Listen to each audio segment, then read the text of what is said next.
kembali bersama saya Agung Surya Gumelar dalam acara Beyond Education Podcast yang menemani Anda di hari-hari Anda. Kita selalu sharing-sharing tentang coaching, parenting, dan motivasi gitu kan. Dan juga kita sharing-sharing tentang dunia pendidikan, karena juga kita expertise di dunia pendidikan juga. Dan juga sharing-sharing tentang pertanyaan yang diajukan dari viewers kepada kita. Jadi kalau misalnya ada yang mau ditanyakan, silakan langsung saja tanyakan. Di link deskripsi sudah disediakan semuanya, linknya juga telegramnya, WA-nya, dan juga blogspotnya untuk membaca-baca artikel di sana, gitu ya.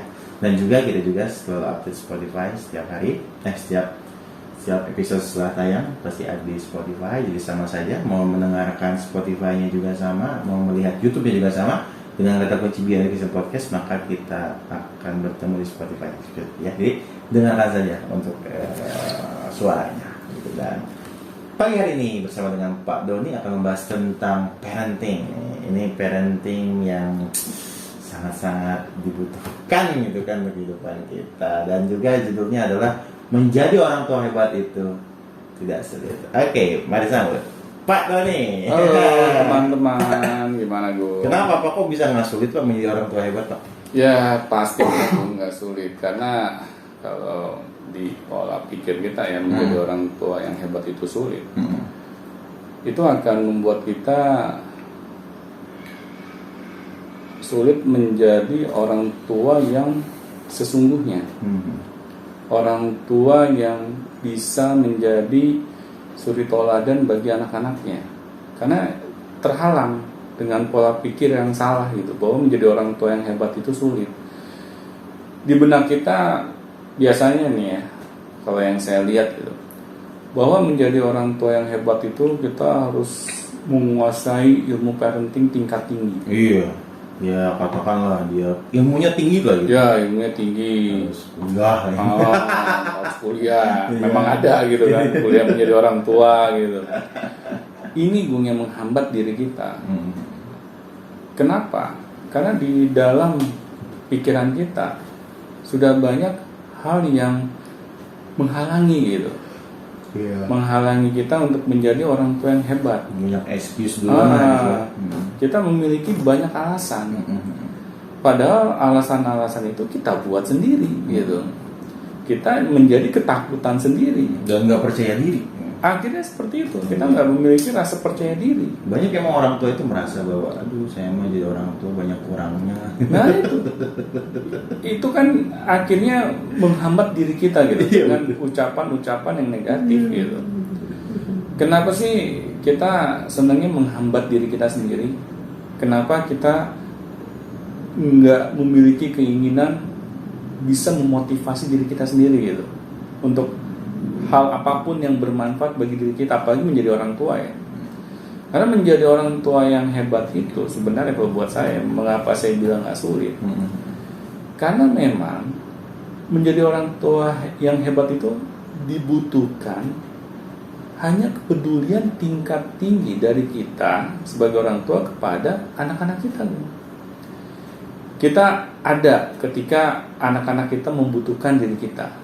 Kita selalu berada di samping anak-anak kita. Bukan berarti 24 jam juga ya. Tetapi ketika anak kita membutuhkan kehadiran orang tuanya, membutuhkan masukan dari orang tuanya, kita berusaha gitu hadir pada momen-momen seperti itu. Kita membuat anak-anak kita tuh merasa nyaman gitu dengan kehadiran kita. Cukup sederhana ya Pak. Cukup sederhana. Nggak harus ribet-ribet beliin mainan banyak. Benar. Nggak usah kita belikan PlayStation 5 gitu kan. Nggak perlu gitu. Yang diperlukan dari anak-anak kita untuk orang tuanya, kita tuh mau hadir gitu dalam kehidupan mereka. Bukannya kita dituntut misalnya segala bentuk keduniawian gitu ya. Misalnya anak kita minta mobil atau minta pesawat gitu. Enggak, anak-anak kita enggak ada minta yang aneh-aneh gitu. Kita aja sebagai orang tua itu yang beranggapan bahwa anak bisa bahagia kalau kita bisa memenuhi seluruh keinginannya gitu.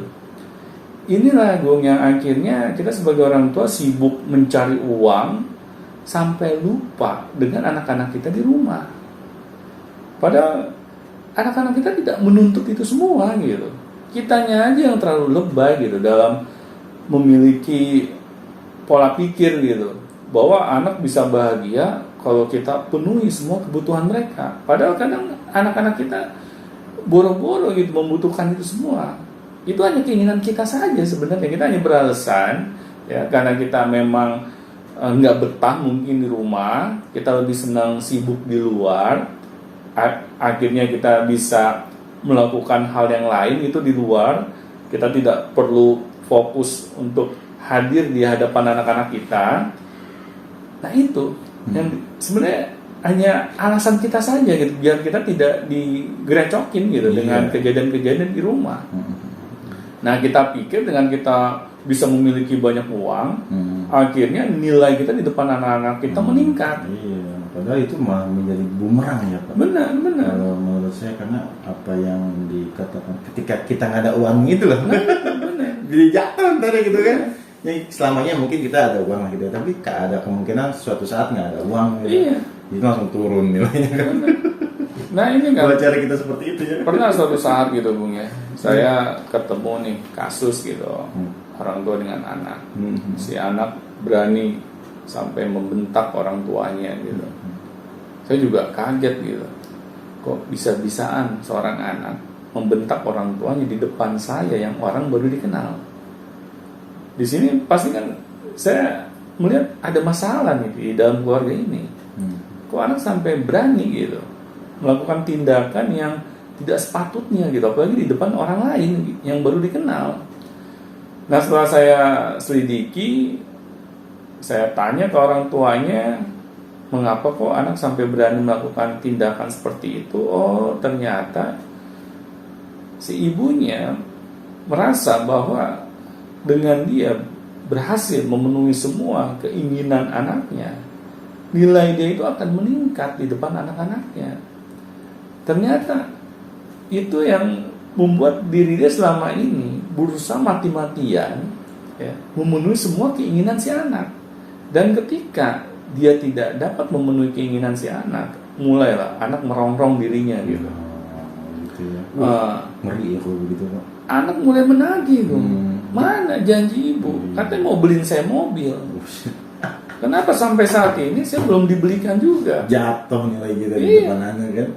Akhirnya kan karena ibunya mungkin pada saat itu ada kesulitan ekonomi, ya dia selalu berjanji di depan anak. Ya nanti bisnis ibu sebentar lagi goal nih. Ibu akan dapat uang banyak nih.